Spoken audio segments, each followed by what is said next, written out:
Comemorar o indiciamento do empresário Pedro Henrique Machado Villacorta, de 28 anos. Este vídeo, gravado no dia do acidente na Avenida Desembargador José Neves, mostra o empresário sentado no chão, ao lado de um amigo. Os dois aparentam estar embriagados. A polícia militar acompanhou a ocorrência e, mesmo assim, o motorista não foi levado para nenhuma delegacia. Fatos que revoltaram os parentes das vítimas e moradores da comunidade Entrapulso, em Boa Viagem.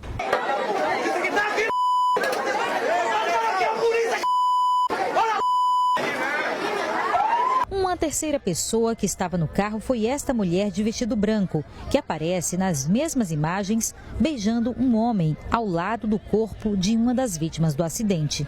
Foi revoltante, muito revoltante. A gente vendo os parentes da gente no chão e eles pareciam que estavam numa festa. Não que tinham matado duas pessoas. A companheira de Isabela Cristina diz que o indiciamento foi uma vitória para as famílias, mas que somente a prisão do empresário vai fazer a justiça ser cumprida. Um crime desse, cara bêbado, ele tem que pagar pelo crime que ele fez. Então a gente quer ver ele atrás das grades.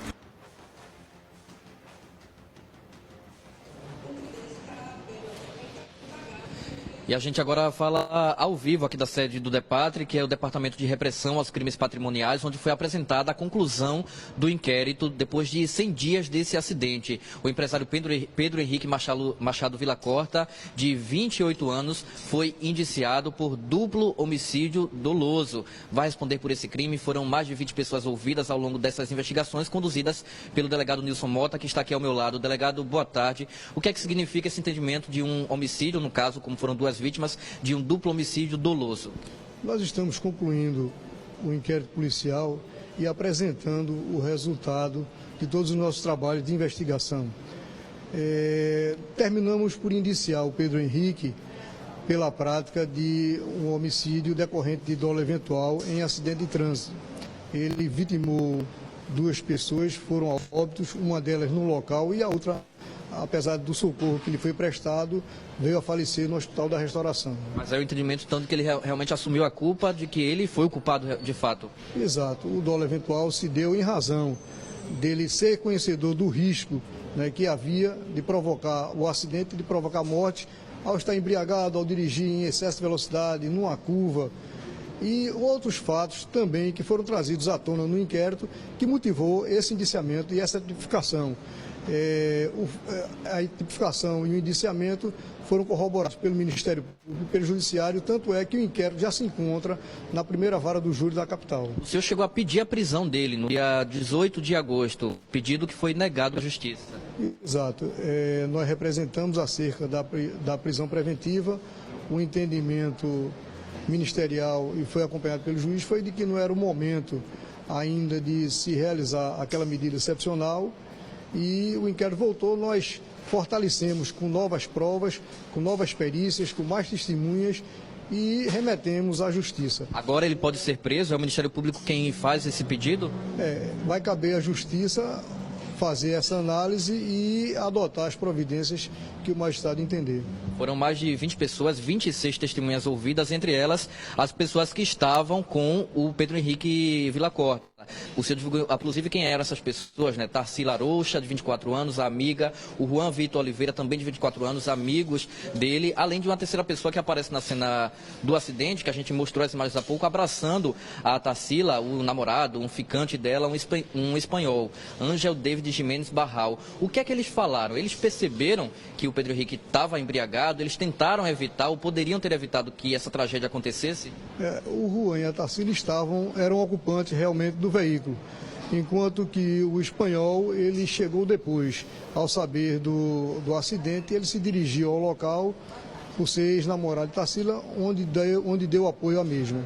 Agora, delegado, tem também a grande polêmica acerca da atuação dos policiais militares na cena do acidente. Eu vou continuar conversando com o senhor, mas antes, Hugo Esteves, que está lá no estúdio, quer fazer uma pergunta para a gente. Hugo. Eu queria perguntar para o delegado o que ocorreu com o boletim de ocorrência, o famoso BO. lá no dia do acidente? Só Delegado, o que o Hugo ele. questiona é sobre os outros boletins de ocorrência que foram também prestados, feitos a pedido da família das vítimas, tanto no Hospital da Restauração quanto na própria delegacia. Houve mais de uma ocorrência desse caso? Tudo isso foi juntado no seu inquérito? Boa tarde, Hugo. Na realidade, foi lavrado um boletim de ocorrência no Hospital da Restauração referente ao Adriano, que, como eu informei para vocês nessa matéria, ele chegou a ser socorrido para o Hospital da Restauração e, infelizmente, faleceu. Com relação à Isabela, também a família da mesma se dirigiu, a Isabela teve óbito no local, a família se dirigiu à delegacia de Boa Viagem e também fez um registro de um BO.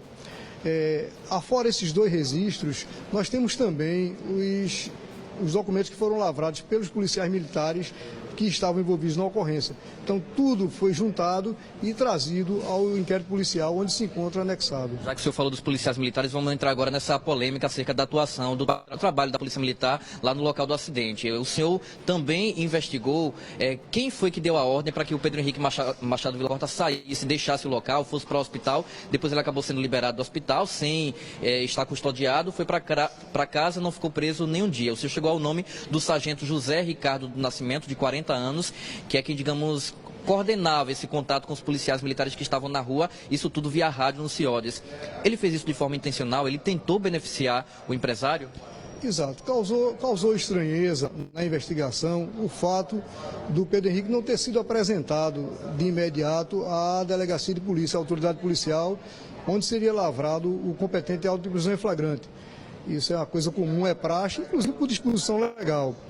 E no curso das investigações, nós chegamos à conclusão de que o sargento Ricardo, que era despachante do CIODES naquela data e estava coordenando toda a movimentação, toda a operação e tinha ciência do desenrolar das diligências que estavam sendo realizadas, ele simplesmente deliberou, de forma errada, ele cometeu um erro administrativo, mandando que os policiais militares deixassem que o Pedro Henrique fosse direto para a Unimed sem a devida custódia, bem como a documentação fosse entregue à delegacia de Boa Viagem, o que foi feito.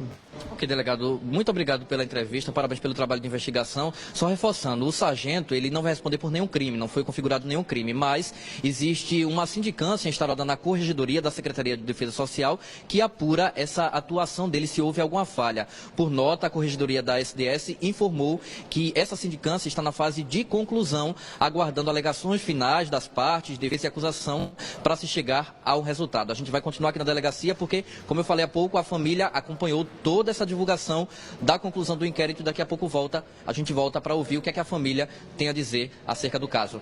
Até já então, Hugo. Obrigado, Rodrigo Dilone. Então a gente vai ouvir